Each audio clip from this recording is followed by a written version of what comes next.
King Charles is preparing for critical discussions with Prince William's assistants this week concerning how to respond to accusations of racism stemming from Omid Scobie's book, In Dame.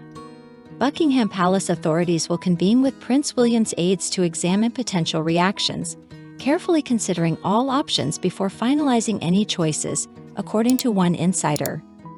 Reportedly, all alternatives are being considered, even legal action, following allegations in the Dutch translation of Scobie's book that King Charles and Catherine, Princess of Wales, made remarks about the skin color of Prince Archie, the Duke and Duchess of Sussex's son.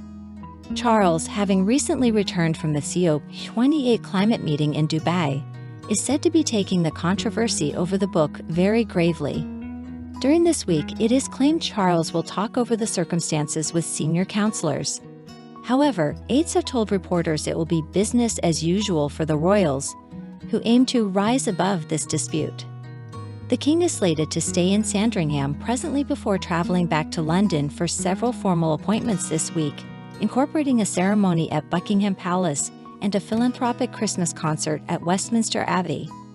A confidential informant near the palace informed the Sunday Telegraph.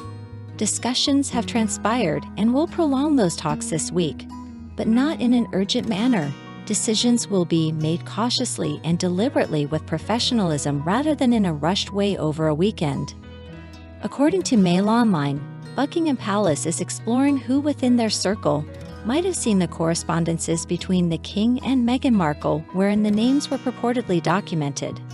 However, the palace is assured the leakage did not arise from inside, believing only an exceptionally small number of individuals have ever laid eyes on those letters.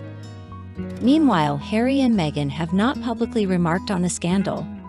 Scobie has been charged with functioning as a mouthpiece for the Sussexes, an allegation he has denied, writing on Twitter, "I'm not Meg's buddy."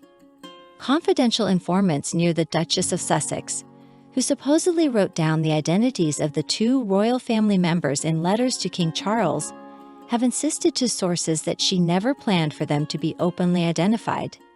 They contend that the contents of the letters were not leaked to Mr. Scobie by anyone in her camp, per the Telegraph. However, one insider near the royal family has now appealed to Harry and Meghan to vocalize openly on this matter. The source informed the paper, "For the couple that discussed demise by 1,000 no comments, the silence at this point is deafening." Another expert added that the verdict not to react was interesting given the Sussexes' prior grievances about lacking support against undesirable media narratives. In his habitual Daily Mail section, Boris Johnson has implied that questioning a baby's skin color could not be understood as racist. He said, "To ask such inquiries, looking forward to a joyous event, is basic human nature. It is one of the greatest wonders and mysteries of life that we have no genuine concept in the womb, what our children will resemble." That, I anticipate, was accurately the kind of contemplative analysis that the so-called royal racist was having. Meanwhile, Sir Trevor Phillips, the previous chairman of the Commission for Racial Equality, dubbed it a nonsense tale, and said the remarks were a sign of excitement, I suspect. The outrage, which Scobie has been compelled to insist was not a publicity ploy, has maintained in-game in the headlines for over a week, as excerpts were publicized in the days preceding its release in a French publication.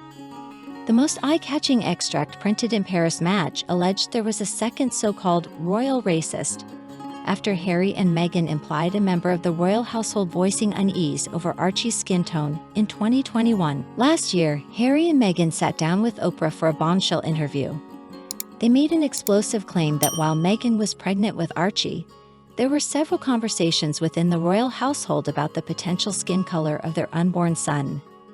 Meghan refused to disclose who specifically made these comments, saying it would be too damaging to the monarchy. Recently, Omid Scobie, famed author of the Sussex-focused book Finding Freedom, published another book on the royals titled Courtiers: The Hidden Power Behind the Crown. In the English version of the book released on Tuesday, Scobie again referenced the racism allegations, but did not print the names of those accused, claiming UK law forbade him from doing so. However, when the Dutch translation was published, the names were shockingly included, resulting in the pulping of thousands of copies. The Dutch translators Eske Peters and Nelly Kukler van Ritsbergern maintain that the names were clearly written in the manuscript they received from Scobie's publisher. The names of the royals were there in black and white. I did not add them. I just did what I was paid to do, and that was translate the book from English into Dutch, Peters told the Mail. Meanwhile, Ritsbergern told The Sun, "We are professionals and we've done this for years, both of us. It's unfair." While the British media steadfastly avoided naming those accused, Piers Morgan had no qualms about doing so on his show Uncensored on Wednesday. However, he also stated that he does not believe the racism allegations whatsoever.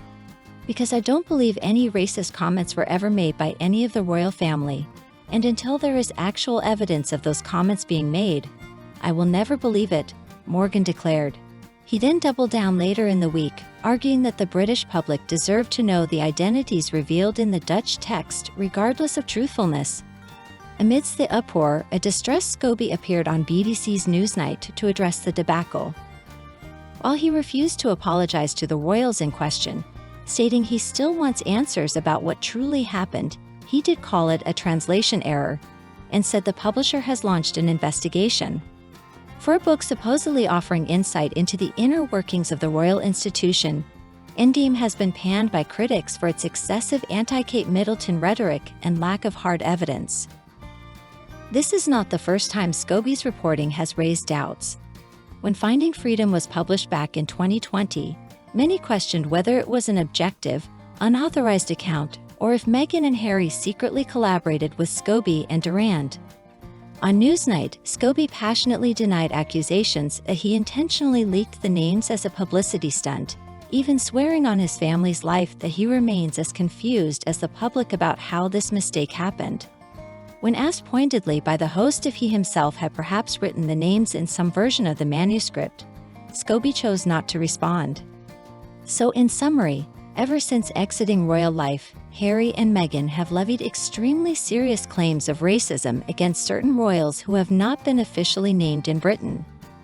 This latest book controversy reveals just how contentious and mysterious the entire saga remains. While Scobie insists he did not purposefully publish the identities, questions linger over his role and intentions. In classic royal fashion, it seems the palace intrigue continues behind firmly closed doors, leaving the public to endlessly speculate about the ugly truth. As the Sussexes settle into their new California life, the royals back in Britain may hope to contain this scandal quickly before more damage is done. Yet if history teaches us anything, the full story has likely yet to emerge.